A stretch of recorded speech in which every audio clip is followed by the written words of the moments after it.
Good morning, and today this is Anna Amelia from Northeast Animal Rights doing another one of our Saturday Spotlight interviews. We have Jordi Casamitjana, who is a vegan zoologist and also an author. So thank you very much and welcome, Jordi, for joining us today and agreeing to do this interview. Thanks for having me. I'm delighted. You're most welcome.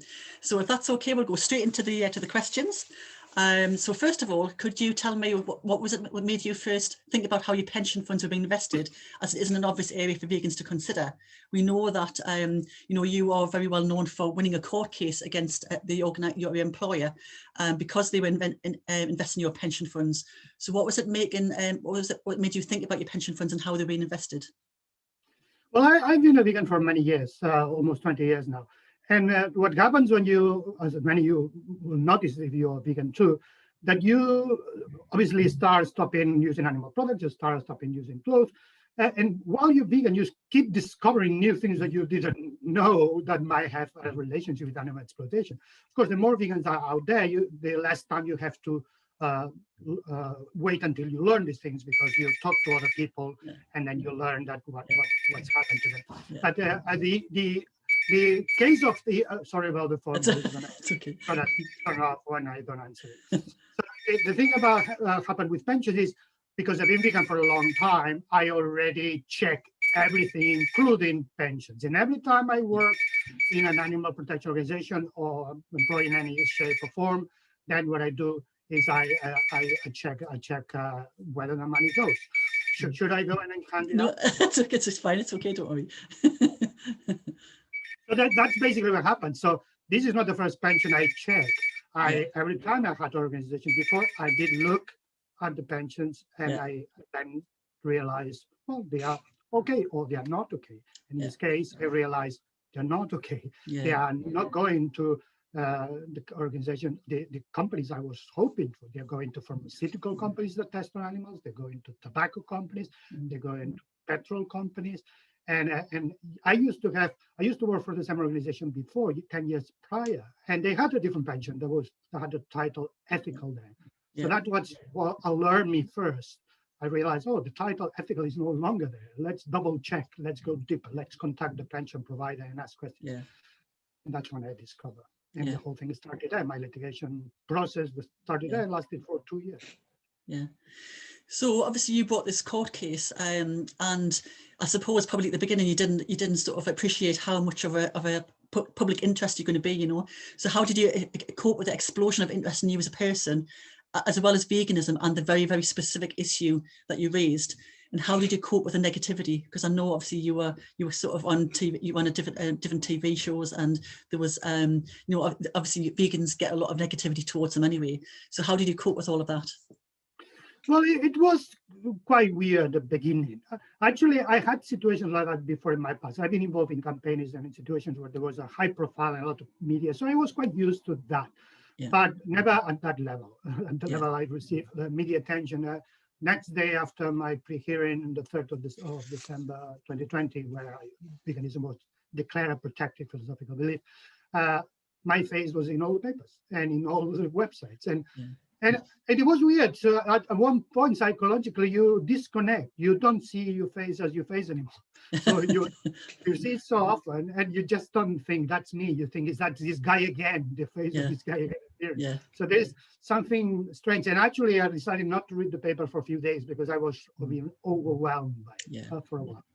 But also because I had done a similar situation before, I knew how short the people's memory is. I knew that in a few months, people would completely forget about me and my case, which kind of is the case. So at the beginning, there was a lot of stopping me for selfies, especially in vegan events and things like that. And eventually, people forgot about it and things like that. So I was also prepared and knowing that that was only going to be temporary and knowing the nature of the memory of the people in general. And the same thing with negativity. I know that there's going to be a negative reaction and a positive reaction. And I do is I focus on the positives, I ignore the negatives. Sometimes it's difficult to ignore the negatives. Sometimes I engage, especially if there were seen things that were clearly wrong or labeled. I feel compelled to engage, especially in the papers. When the papers start to get things wrong, I had to act because then they start to copy each other and replicate the wrong information. So in some cases, I had to engage my lawyers to threaten legal action to the papers that were putting wrong things. And that was enough to stop Yeah. misinformation. Yeah. But again, as part of the job, if you're vegan, you should be prepared to be criticized, and you should be able to cope with it. You should not take it too seriously, knowing that if you didn't produce this type of reaction, that means your message is not getting far enough. Yeah. It works. If you get back reaction, means people are listening to you. Yeah, that's very true. So how much of a weight was it on your shoulders when you realized that it wasn't just about you, when you realized obviously the bigger picture, how it would affect other vegans as well? That was huge, because I didn't expect it. I didn't plan this. Obviously, I was fired. I didn't plan to be fired. I was just trying to correct that wrong and see whether I could claim unfair dismissal. And then when I discovered that in order to claim it, I had a good case if I use the discrimination element, because I started with two elements. One is a whistleblowing element, and another is a discrimination element, and I claim both. And the discrimination element based on the Equality Act clearly said the philosophical beliefs were protected, but I didn't know at the time what veganism was. So I thought it was just going to be routine. Somebody would check, yeah, it is. But then I noticed through information from my lawyers and reading about that, in order for a new belief that never been in court to be protected, there has to be a special hearing called a pre-hearing, where serious conditions have to be checked, and then the judge has to decide whether it's protected or not. And once that happens, that's applicable to anybody sharing the same belief. And that is why I realized I'm going to be the first. If the judge says no, veganism is not a protected belief, all vegans are going to be negatively affected by this. And that the pressure was big, because first, I didn't have the money to pay the lawyers. Second, I didn't have a job. And of course, the former employer was saying things that I was fired for gross misconduct, and obviously everybody assumed I did something very bad. It was very difficult for somebody to employ me or even consider me. So I didn't have a job or the prospectus with this stain of gross misconduct in my CV to have a job. Didn't have the money, and now if I fail, I would affect entire veganism. So the pressure was huge. But on the other side, that allowed me to focus on this job, not getting worried about anything else, getting the right evidence. I produced more than 1,200 pages of evidence. I was very lucky to have a very good lawyer and legal team that understood exactly what I needed to do, and they gave me a good advice and carried on with the case very successfully.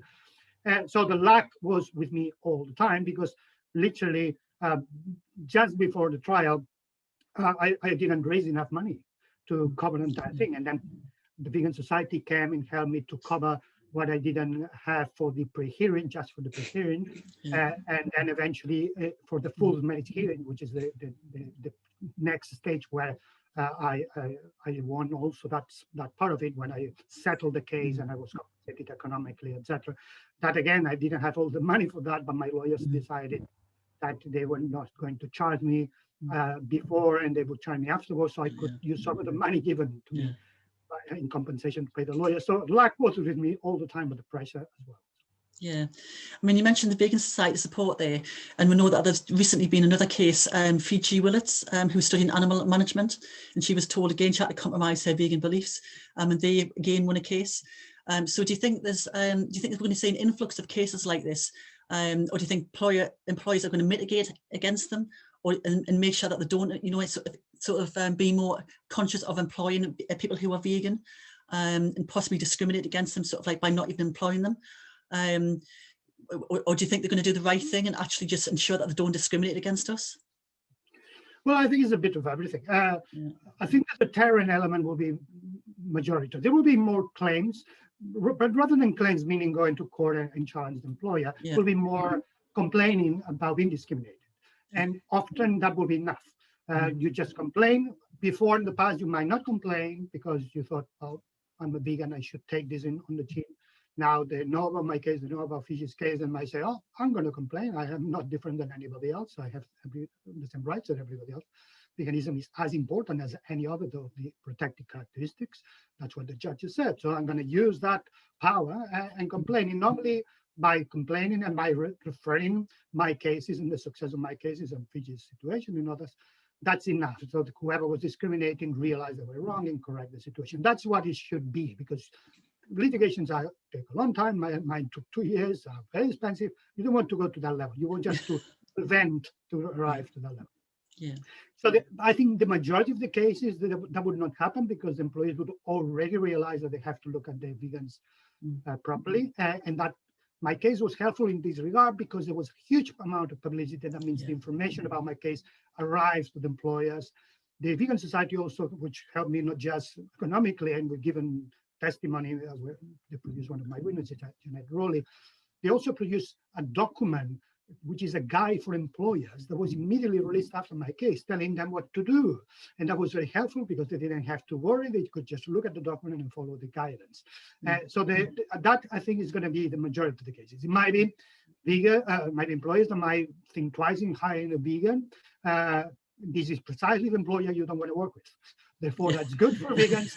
Please don't work with people that discriminate against vegans. Work with the good ones that are understandable, that they are progressive, they think about equality. Because somebody that's going to discriminate against vegans is going to discriminate against gender, against sexuality. This is the kind of people you don't want to be close to. So it's good that they decide not to employ vegans, so the vegans can work with the good employees, and good employees will produce more and probably beat the other ones. So therefore, in general, I think it's going to be positive for everyone. Yeah, well, funny enough, I mean, I'm a full-time animal rights activist now, but I did work in a school. I worked in a school for 20 years, and I was vegan for quite a lot of that time. And I actually did use your case to say, it was about 6 months after your case. It was kind of, the sort of like the leg pulling you get about vegans and sort of, plants have feelings too, and you can't eat this, you can't enjoy this sort of stuff. And it was at a meeting, like a senior management meeting, which I was part of. And, it just got it was just getting a little bit silly and a bit monotonous. And I said, do you know that veganism is actually a protected belief, protected in law? And that was it, silence. So thank you for that. No problem. That was the idea. That's exactly. That's the actual result. That's what most people tell me anecdotally. They can communicate with me information like that. People would say, yeah, I've been asking for soy milk in my company for years now. I got it the next day.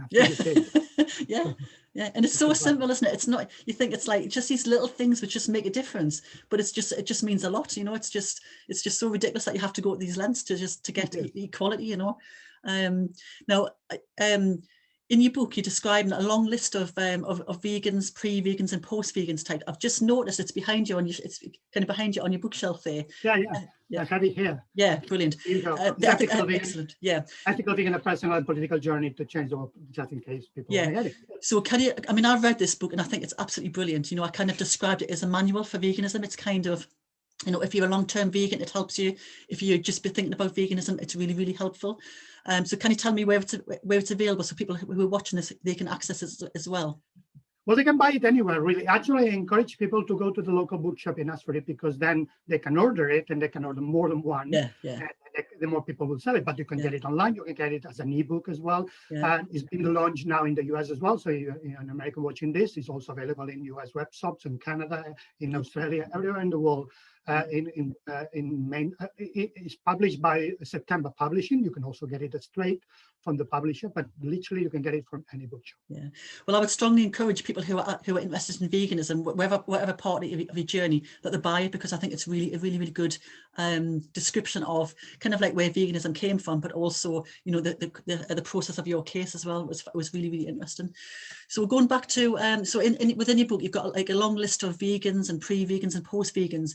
Do you think there's so many types of people and different types of veganism to list because people want to have their own definition rather than accept at the start that they don't know enough about veganism, and they're going to develop as they go along?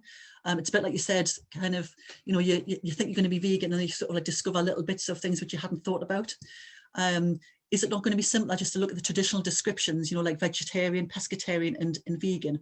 For example, you described a vegan. So a vegan to me is somebody who's essentially vegetarian. They may not drink milk, but because of the fact they eat eggs, to me, they're just vegetarian. So does it not water down what veganism is about and make it look inaccessible? Is it sort of make it too complicated? Well, I don't think so. I think it's a reflection of a concept and a movement that is growing. You'll find this in any concept. You find it in religion, Christianity. How many denominations are Catholics, Protestants, Presbyterians? Does it mean that Christianity doesn't exist anymore? This is the opposite. That the Christians now say we are the #1 religion. Why? Because they count them all. So so it's not that they say, well, we just our religion is the only one, our type of religion. No, the same thing with any philosophy that is not religious. Feminism. Who is the feminism? The person that goes to a demonstration, the person that is defends lesbian rights. You could define it in many ways, and people might be identified in different ways than others. That it means that there's only one type of feminism, therefore feminism is very minority? No. So is there an advantage when you grow in diversity that you can claim that there are more of you type around that give more influence in the mainstream arena and in politics and in policy?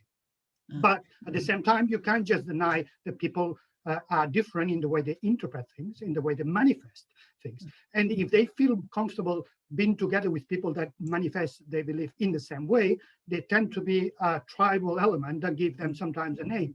But I don't think any new vegan that is a type of vegan of the list I created. I identified more than 30 types of veggie type of people. The chapter is called The Anthropology of the Vegan Kind, and I just went through the ones I know and describe and ask them their opinion about how they describe themselves. So it's not just my views, their views are. But most of them, they never define it. It's not what you said, that I want to be vegan than everywhere else, than anywhere else, so I'm going to define it. No, they don't know what they type. Only from the outside that you say, actually you and you and you all believe the same. I'm going to call you that.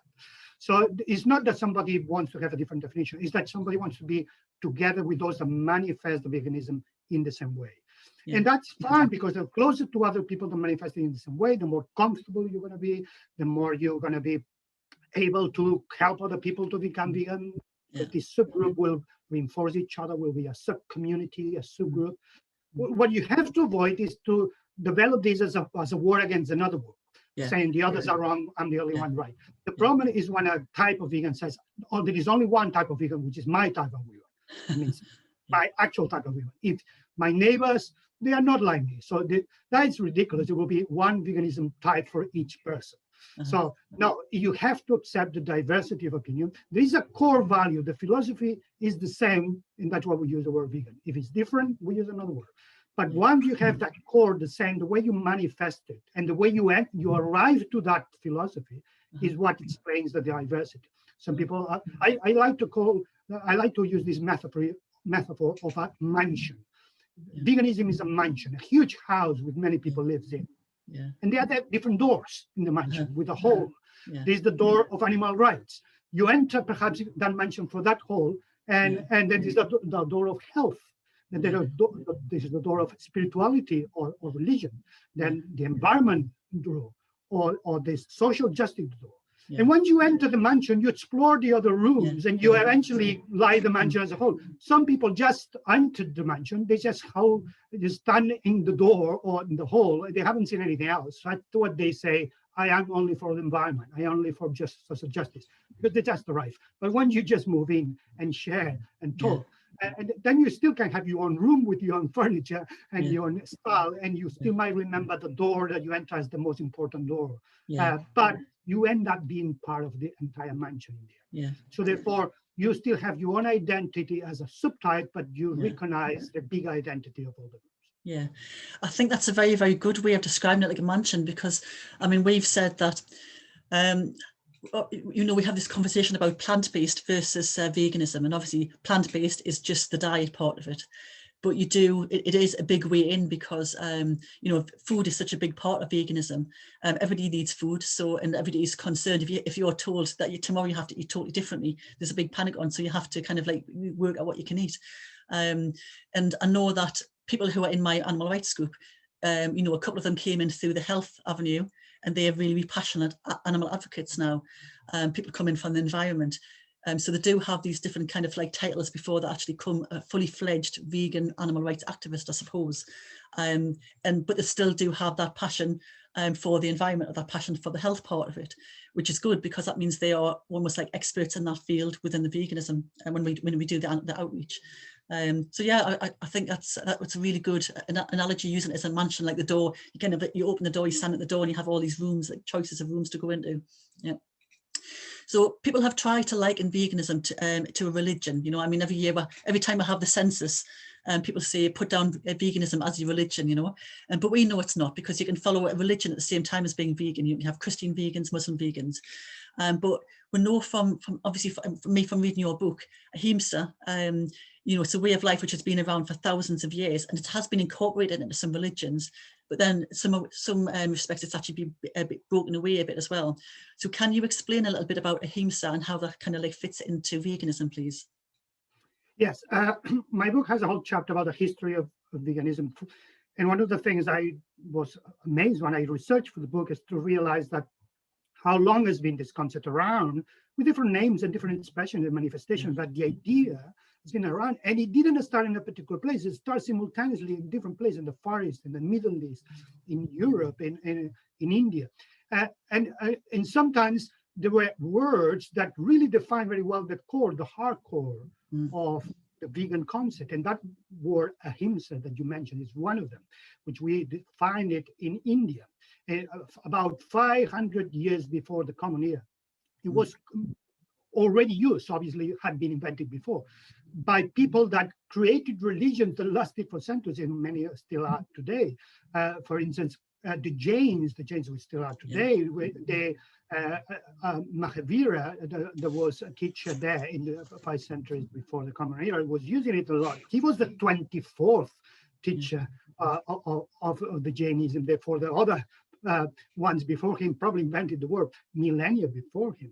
And contemporary to him, we have Siddhartha Gautama, who is the person that became enlightened and become the Buddha, and Buddhism started. He used the concept of ahimsa as well.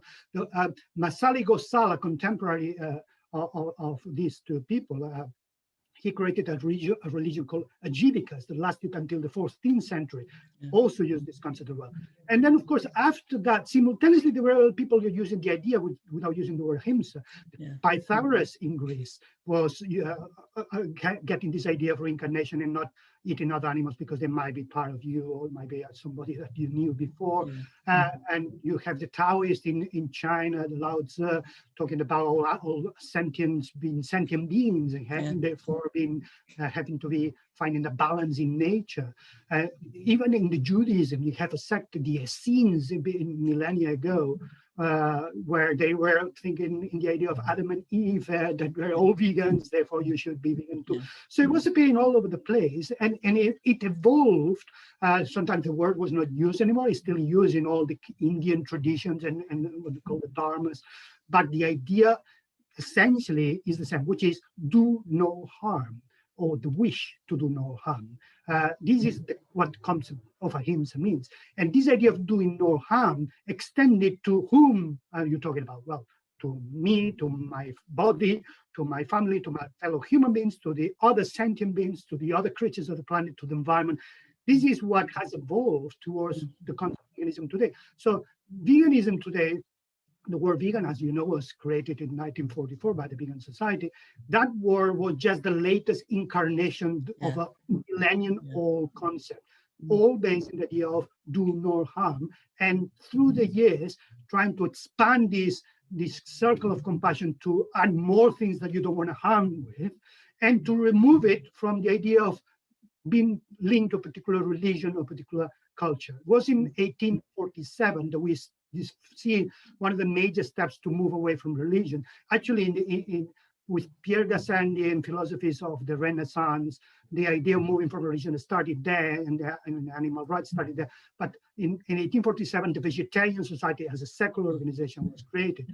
And it's from the Vegetarian Society that the Vegan Society was created in 1944 as a secular organization. So using that concept that often had been used in religions, but now make it completely secular and therefore universal. So therefore you don't have to join a religion or one sort or another, or be from one country or culture.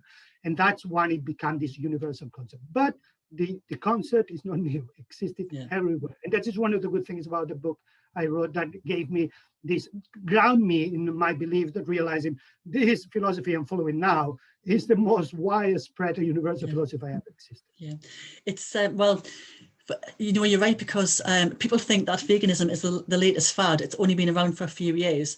And then, you know, there's a lot of vegans who actually think that it was created kind of in 1944. but it has been around, you know, in some shape or form, not just formalized in 1944, but actually it's been around for thousands of years. Which is just, so when people are saying, oh, it's the latest fad, everybody's jumping on the bandwagon, it's not the case at all. Yeah. Correct. No, that's exactly right. It also, it eliminates that idea that sometimes people say veganism is elitist, veganism is just linked to modern white Western Europeans. Yeah. No, it started really not in Europe. It started everywhere in the world, because this idea of doing no harm is almost innate, is almost biological. In my book, in my first chapter, I try to argue it from a biological point of view, not just historical point of view, how naturally all animals, in fact, I say that often, when I go to the park and I see animals and I interact with them, they respect me as much as I respect them. They don't want to harm me as much as I don't want to harm them. They have the concept of ahimsa very clearly in the repertoire. And so is a part of being alive and being an animal, that you can harm others, that you start controlling your behavior not to do it unnecessarily, because that might actually bite you back. And therefore, that's the seed that grows into veganism. Yeah.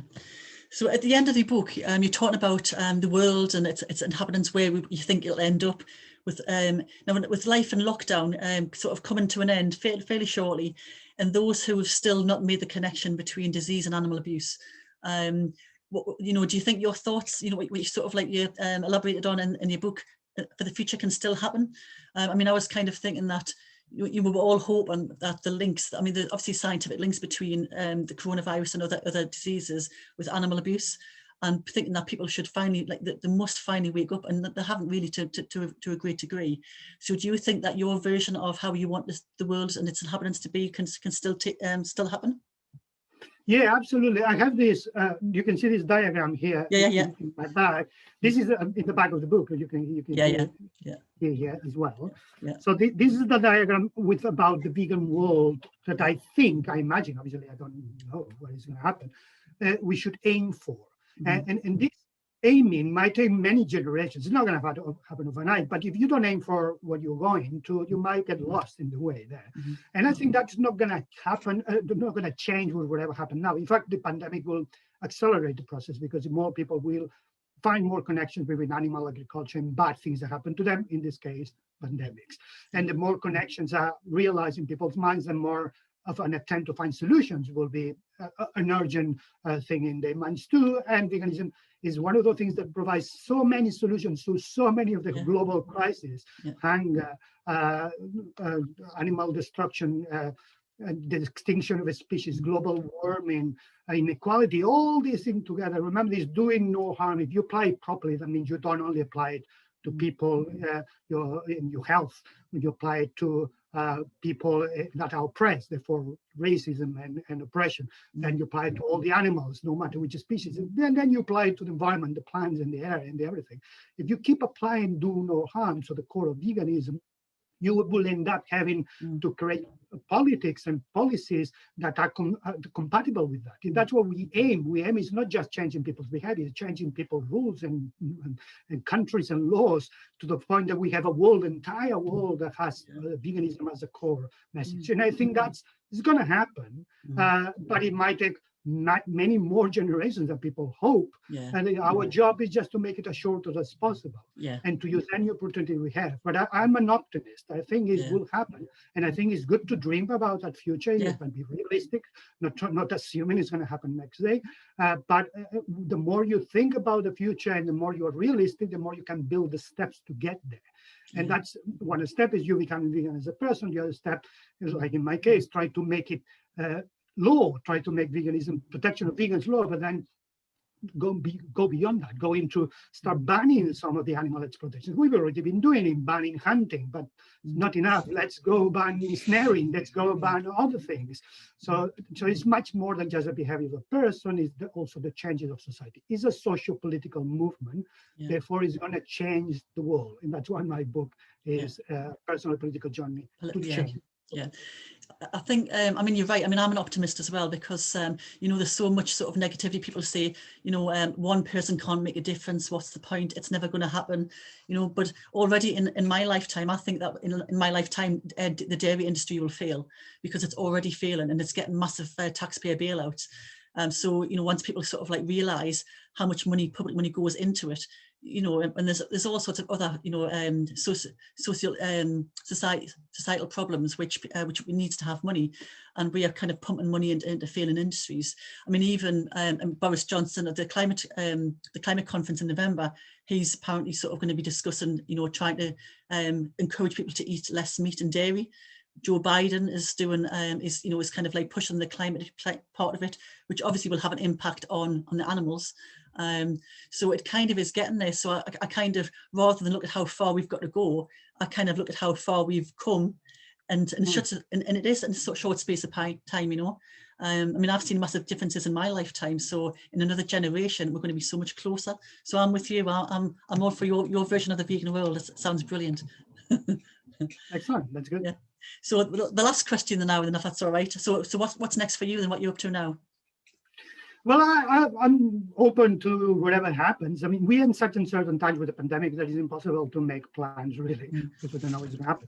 At the moment, I'm writing a lot of blogs and articles. That's something I've been enjoying. I basically discovered my work as a writer. I had written a novel before. It's called The Demon's Trial, under the name J.C. Costa, many years ago. And kind of was my first attempt. It was an animal rights novel, very autobiographical, but also still fiction.